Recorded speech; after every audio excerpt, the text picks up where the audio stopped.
Tanguay électronique, en première ligne.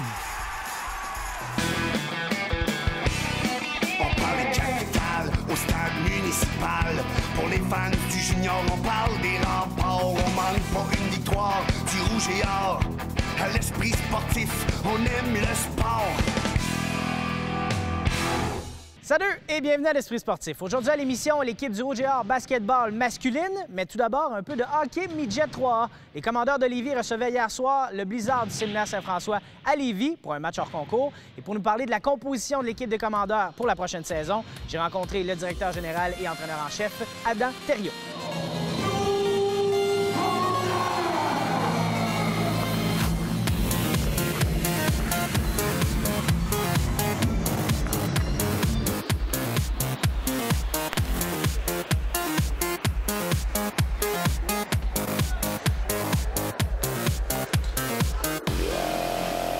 Le camp d'entraînement est commencé depuis quand? Depuis environ le 10 août, là, on a mis en branle le camp d'entraînement pour l'édition 2014-2015, puis ça tirait à sa fin tranquillement. Vous avez commencé ça à combien de joueurs? On a commencé, on avait environ une quarantaine, là, une cinquantaine de joueurs là, environ là, qui avaient débuté le camp. Bien sûr, là, à ça, on ajoutait là, les joueurs qui allaient dans le junior majeur, là, qui tranquillement reviennent là, s'ils n'ont pas fait leur équipe. Ton équipe prend forme là, incessamment. Dans les prochains jours, on va presque avoir l'alignement final. Presque, peut-être même dans les prochaines minutes là, au match de ce soir, mais on va voir. Au tout début du camp d'entraînement, est-ce que tu as dénoté une différence par rapport à la forme physique des bonhommes? Année après année, est-ce que ça monte d'une cote? Bien, cette année, on a un profil qui est totalement différent de l'an dernier. Cette année, on a peut-être un peu plus de poids, c'est-à-dire on a des joueurs là, plus grands, plus pesants aussi. Là. Ça, c'est toujours un avantage à une certaine limite, mais au niveau de la condition physique, parfois, c'est peut-être pas aussi ces mêmes bonhommes-là qui ont la même endurance au niveau du cardiovasculaire, des choses comme ça. Donc, on a des joueurs maintenant définitivement mieux préparés avec la préparation physique estivale. Il y a des préparateurs physiques qui font un job incroyable et donc les joueurs arrivent plus près. Mais c'est sûr qu'il y a encore du travail à faire pour eux.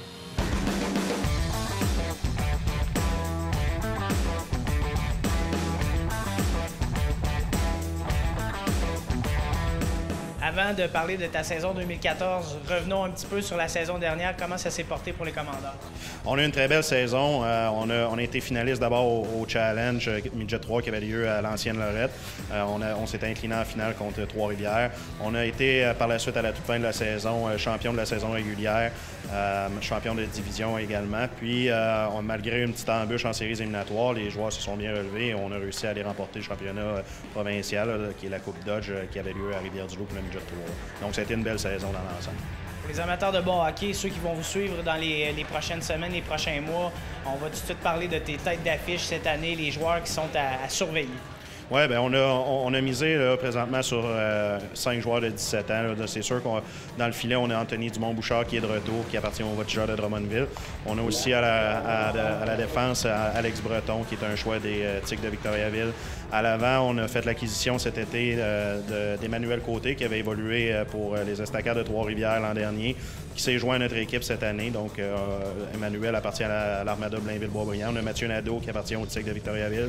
Justin Bernier qui a causé une belle surprise en dernier Midget 3, qui a été un des derniers joueurs retranchés à Shawinigan. Donc, on a 5 joueurs de qualité de 17 ans dans notre alignement. Et on a une belle cuvée 15 ans aussi, là, avec des joueurs qui s'en vont là, justement là, cette semaine à Équipe Québec là, pour le camp qui se poursuit pour les moins de 16.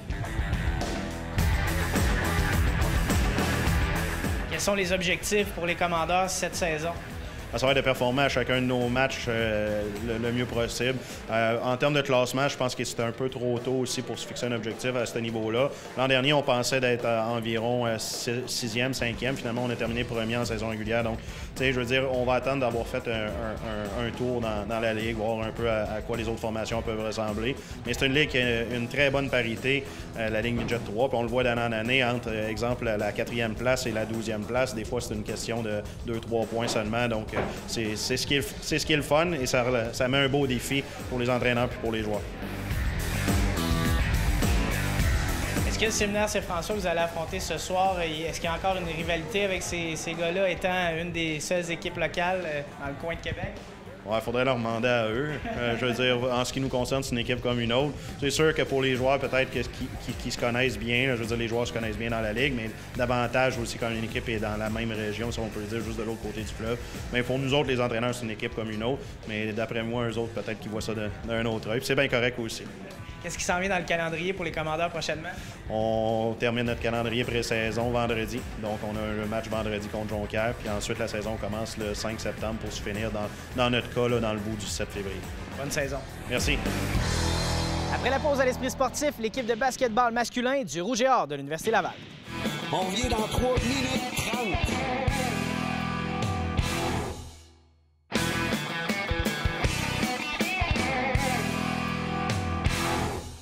L'équipe masculine du Rouge et Or basketball masculin est en période de pré-saison. Il rencontre plusieurs collèges américains dans les prochaines semaines. Et pour nous parler des joueurs qui vont tirer leur épingle du jeu, j'ai parlé à l'entraîneur en chef, Jacques Paiement Jr.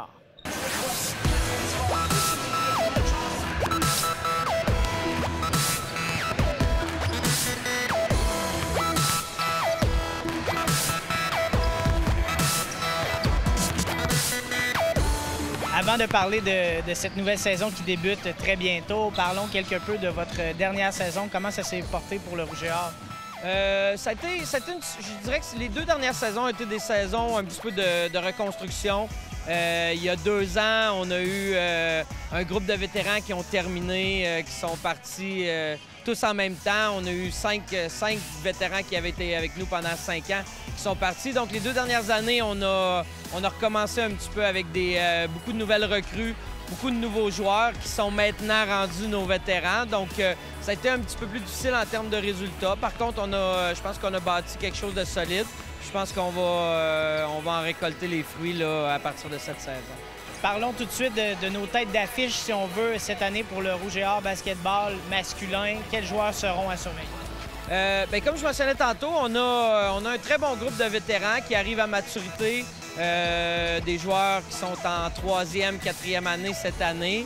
Donc, on a Carl Demers-Bélanger qui est notre meneur de jeu, notre leader, un joueur qui a été nommé sur la première équipe d'étoiles de notre conférence, de la conférence Québec l'an dernier, notre meilleur marqueur, un joueur très excitant, un petit joueur, mais un joueur très excitant. Donc, Carl, cette année, on s'attend des grandes choses cette année. Là, comme je disais, il arrive à maturité, un joueur de 3e année.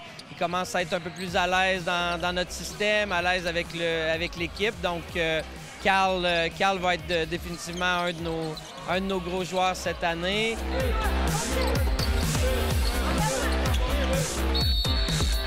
On a aussi Thibaut Desutter, qui est un joueur de 4e année cette année, un étudiant en biologie, un joueur qui joue à la position de garde, un gars qui a été sur la 2e équipe d'étoiles les 2 dernières saisons.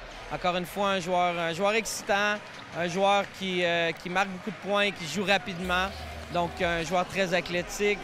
Donc, on compte sur lui aussi pour mener notre équipe. On a aussi Boris Adzimuratovic, qui est notre joueur de centre.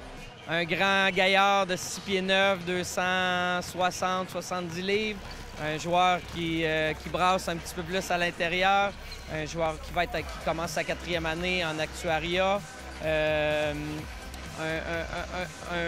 gars qui va amener une présence physique, évidemment, avec sa grandeur, qui amène une présence défensive.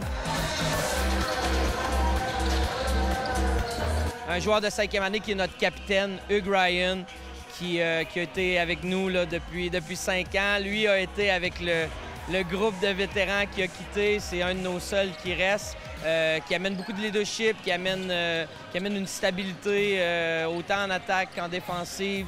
Un joueur qui est très, très habile à lancer de l'extérieur.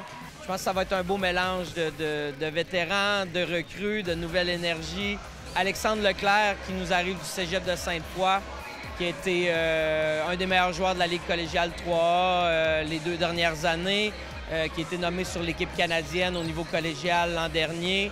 Un joueur de 6 pieds 6 pouces, un ailier très, très polyvalent, qui est capable de marquer des points, de beaucoup de manières différentes. Un très bon joueur défensif aussi. On a aussi Charles-André Edard qui arrive un étudiant athlète de Montréal qui arrive aussi qui va amener de l'athléticité, un joueur de 6 pieds 5 pouces, grand, long, rapide, très athlétique. Donc, il va nous aider à accélérer un petit peu le jeu là, cette année, mettre de la pression défensive, courir. Donc, Charles-André va nous aider beaucoup, là, comme Alexandre. Puis on a aussi Johan Folquet qui nous arrive de Montréal aussi, un autre très, très bon athlète qui va encore une fois nous aider à accélérer notre style de jeu un petit peu en attaque, en défensive.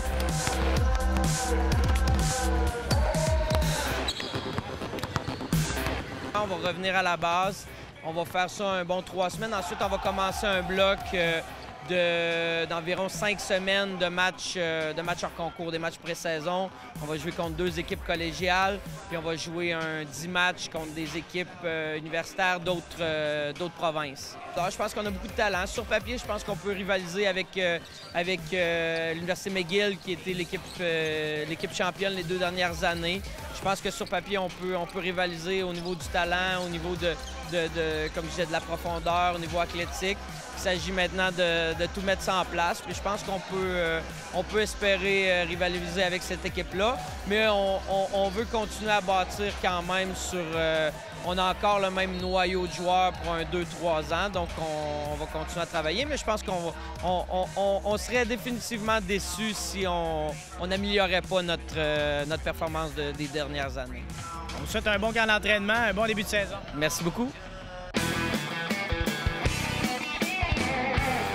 Dans le sport scolaire, depuis plus de 33 ans qu'il existe une saine rivalité entre les Condors de l'école secondaire Saint-Jean-Eudes et le Blizzard du séminaire Saint-François.